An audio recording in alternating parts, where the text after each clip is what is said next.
Okay, good morning, everybody. Hope everybody's well. Happy Wednesday for those of you who are live. For those of you here any day of the week, thanks so much for being here. I really appreciate it. An honor to be together again. We've been talking about this idea of royalty, what it comes from, what it means, the metaphor of being part of a cause bigger than yourself. You see, we have pieces. We have the physical brain, if you will, the nefesh, the soul that is the animal soul that wants to accumulate, that wants to win, that wants to rise above. This drive for significance that we all feel in the material world means you win, right? That's what significance is. People that are significant in a material world are people that have the most stuff, whatever that world determines as stuff. Whether it's in scholarship, whether it's in money, whether it's in trophies, whether it's in speed, whatever it is. If you're driving for significance and you live in a material world, then you're going to incline to the races that are around you and you're going to want to win them. The competition is just going to be part of what you have to go through to get to the top of the mountaintop. And whatever environment that's your mountain. And that's the race for significance that all of us feel. Now, the way the world works is that, it's there's like multiple layers of this, right? You've got the drive to significance. Then you've got the people around saying, I can give you significance for less effort. Just buy it for $24.99, and I'll teach you the secrets to how to become significant. Because I know, and I'm spending my time teaching you because I've out of the goodness of my heart, of course, and 5 installments of $29.99. You'll be able to learn the secrets of how to be really significant. That's why the commercial is showing at 3 o'clock in the morning, right? And they're not teaching it at Harvard Business School, right? That's what this is. It's just a way of giving significance to people in a way that doesn't require them to actually really work as hard because somebody figured out the secret. That's, by the way, what The Secret is. If you ever read The Secret's like the best book about this. The Secret, Rhonda Byrne, The Secret, the premise, whatever you think will come your way. Now, there's some truth to it because of schema. There's even some spirituality attached to it, but not like that. Not that I know of. Just sit on your couch and just think, just expect, and you're going to draw the universe. So there is there's the schema, right, that sees things, right? We've been speaking about the scientific aspects of this. There is spirituality involved, but the use of it is not to just get more stuff, right? I want to get the house, so let me just spend my time looking at a house. Maybe it helps drive and get motivation, but like the game, that's it, really? That the way of significance is just to magically attract it to yourself? That's the game when you're living in the physical world. The challenge is that it doesn't really satisfy you. If it satisfies us, we see the most happy, satisfied, well-adjusted people are the ones that live at the top. Because the soul doesn't get satisfied with accumulation. The soul gets satisfied with unification. What satisfies the soul is unification. Because souls are not really complete. A soul is a ray of divine energy that is part of a bigger whole. And that when it connects to a body, it's only existing, if you will, in part to its true essence. So if I put, if I had in my hand energy and I wire my house, the energy in the outlet in my living room is really part of the energy that comes into my home through a generator on the block. That's really part of the energy that comes down the neighborhood that's in a generator. That real right. So even though the energy that is being transferred from the living room outlet to the iPhone charger, to the iPhone, really, if you delve into that iPhone, if you will, it's connected to a source that is part of a much larger energy source. So although we are an iPhone, if you will, and we have our apps and our stuff, what's generating us and what's powering us is a source that is actually connected to something much bigger than our bodies. That's why when the body wins, there's something inside that goes, I don't know. I don't know. When you stand on the podium, when you get into the school, when you achieve the thing, when you're done and you walk away and it feels amazing, you wake up in the next day, you don't feel like this is going to last forever. Maybe there's new things coming at you. Like I'm sure that the Bucks are now enjoying another party and another party and another party, because when you win a game, yeah, but it doesn't mean that they wake up in the morning and they have the same satisfaction. The satisfaction actually is in the trying to get to the goal. Because then when you're trying to get something, you're searching for unification. Once you've achieved the goal and the goal is material, your soul realizes this was it.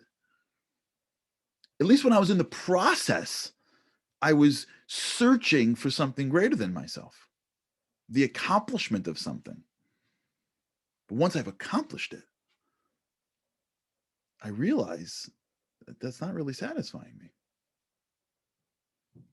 We spoke about this earlier, about this idea of happiness, but now we're taking it a little bit, I hope, deeper, right? That's the famous happiness problem, right? You're always wanting more, right? Kids are little, they want Hanukkah presents, and they want to get this, and they want to get into middle school, and then I want to go to high school. When I get to high school, it's going to be amazing. I want to get to college. I get to college. I want to get to the real world. Get to the real world, like this is the real world. I want to get back to college. When I find my one, and you find your one, when we have a family, then you have a family. When I get to this office, then I get to that office. When I can achieve this level, then I achieve that level. I make this much money. When I make that much money. Life is just one pursuit of like, oh, that's why I don't feel good. Oh, it must be the next thing. That's what it is. Yeah. No, I thought it was this thing. I thought it was this graduate. I thought it was this. I thought it was this outfit. I thought it was this house. I thought it was this. Oh, no. You know what it is? It's that. I was in an apartment and now I moved into a home. I was like, amazing. Oh, it must be because I need that home. Oh, it must be because I need two homes. Oh, it must be because the weather around this home is too cold. If I go south and the weather, that's probably what it is. Then finally, at the end of one's life, they look back and go, you know what really was the happiest time? When I was young, when we had nothing. Remember those days, honey? You ever had that? Remember those days, honey? When we were first married and we had nothing. And we ate rice 5 days a week. Why do we even do that for? Remember when I was in school, remember we were young. Youth is wasted on the young. More metaphors. Why do we say that? Because when you accomplish your goals,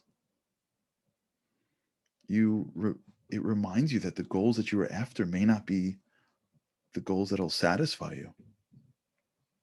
That's scary stuff. That's scary stuff.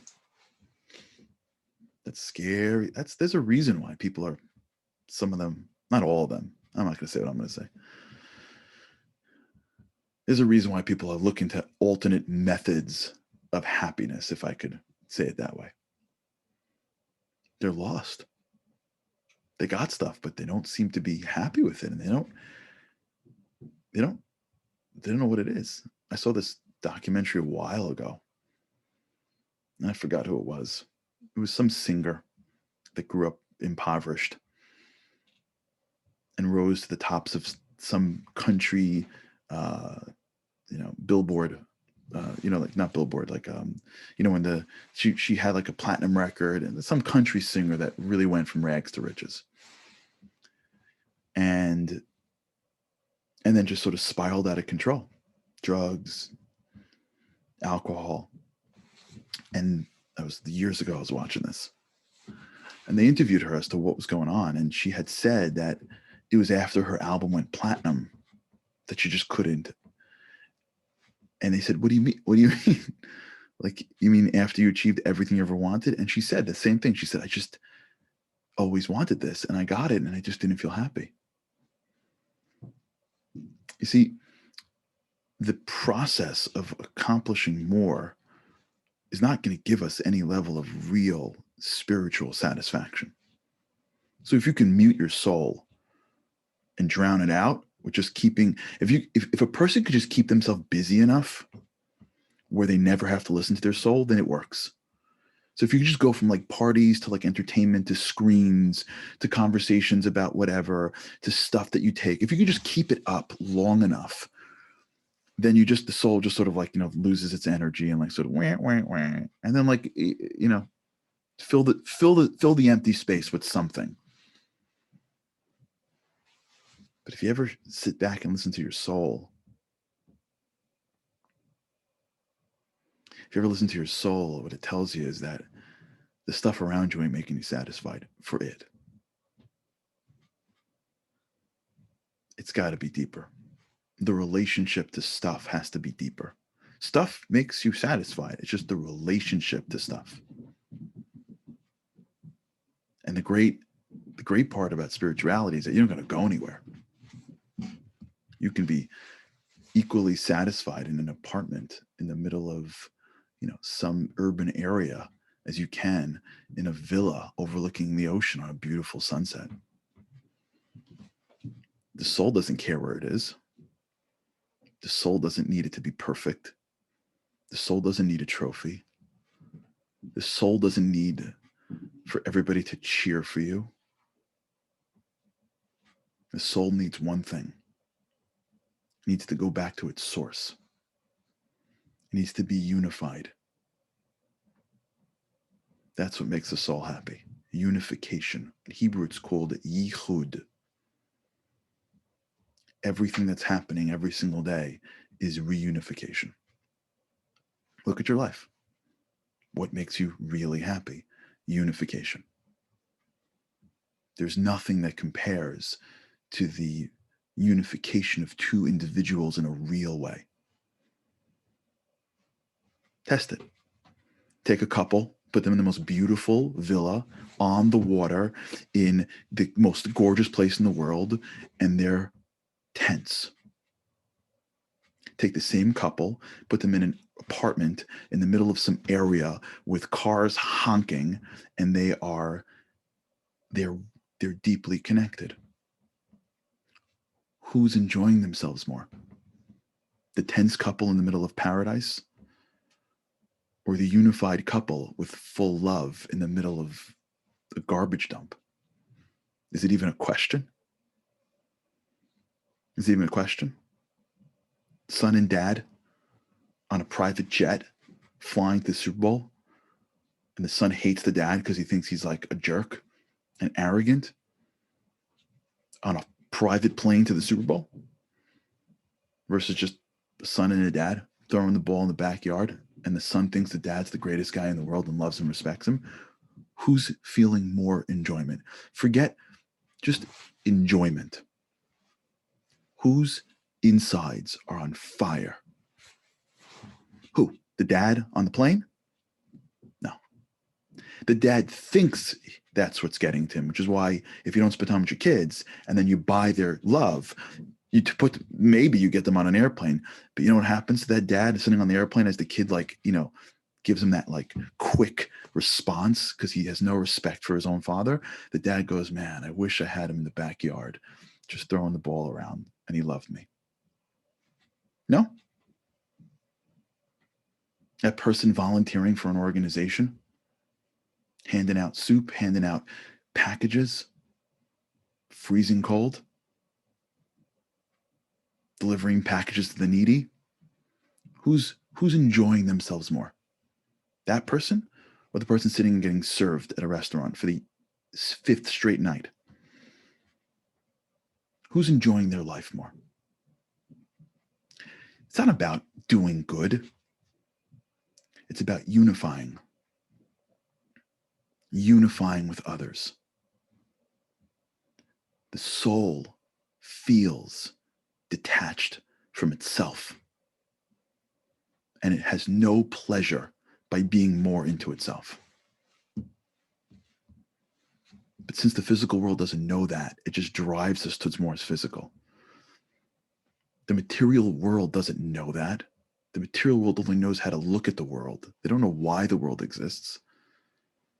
And when you look at the world of survivalists, you just keep it going for generations. That's what we think. But if you stop and you ask yourself your greatest moments, just go back in your life and go, forget like God and religion, forget that stuff. Just look at your most enjoyable moments in your life. I guarantee you. And if it is the sunset, it's not the sunset because it's the sunset that you're in the lap of luxury. It's the sunset when you feel like you're part of a world that's greater than yourself. If you're looking at that sunset setting over the sea, what really makes you feel amazing is when you're connected to something deeper, to nature, to the divine, where you see the gorgeousness of this world, not because you've accomplished it, but because you're humbled by it. Royalty is our destiny. We're on this earth to be royal. We're on this earth to wear the garments of something greater than ourselves, not because we have to, not because it's our civic responsibility. It's because that's the pathway to the greatest life that we can possibly live. Regardless if one is got kids or if their parents have passed or they're married or not married.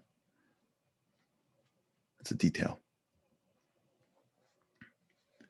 The essence, they're important details. They're details that we got to take seriously. But the essence of what we're striving for is one thing. It's unity. It's to be connected to other people in a real way. It's to be connected to a cause in a real way. It's to be connected to a people in a real way. That's why people volunteer. That's why people would spend all their money for the things they believe in. It's not because they necessarily are going to see how that politician is going to benefit them. It's not because they necessarily see the connection between the cause that they're fighting for. It's not because they even know the people. I know people, you know people, and I hope we all are people like this that have given our time, efforts, and resources to people that we'll never meet. It's not why we do it for. It's not because of what we get for it. It's because when you're involved in the giving process, if it's done correctly, what you're experiencing is a unification of your soul with something greater than your body. And when your soul can connect to something greater than its body, your soul now has a little bit more room to breathe. The energy leaves, if you will, if you can just picture it, the energy goes beyond just the iPhone that it's charging, and it goes into the wall and it connects to the energy, all the outlets in that living room. And it feels like, whoa, this is more energy. This feels different because this one outlet isn't just powering an iPhone. This one outlet is now pulling back and connecting with all the outlets in the living room. The outlet feels amazing because it's not physical, it's spiritual. So the energy that I give you is the same energy as you give me. I don't lose my energy when I give it to you. I get my energy on you and your energy, and I feel bigger. And can you imagine if all the energies in the home connected? You know how big they would feel? When I light a candle and I put my wick to your wick, my candle doesn't get less. I don't lose my fire. My fire and your fire make a bigger fire.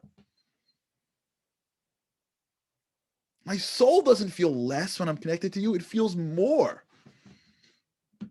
I sit around a room of people and we're joined in a unified cause and we're connected in a real way, and everyone's not just vying for whatever works for them. I don't feel less. I feel like a different, total human being.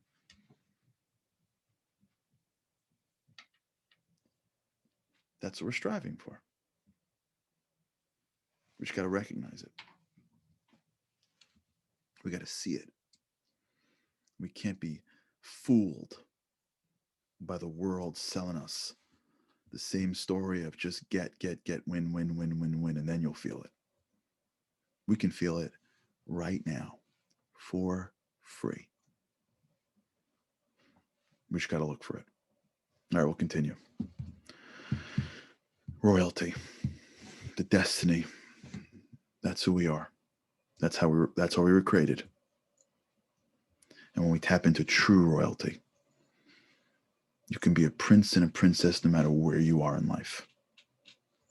And if you don't, you can be sitting in the greatest perch and you haven't even gotten close. All right, we'll continue. Have an amazing day, everybody. And with God's help, I cannot wait to see you again tomorrow. Take care.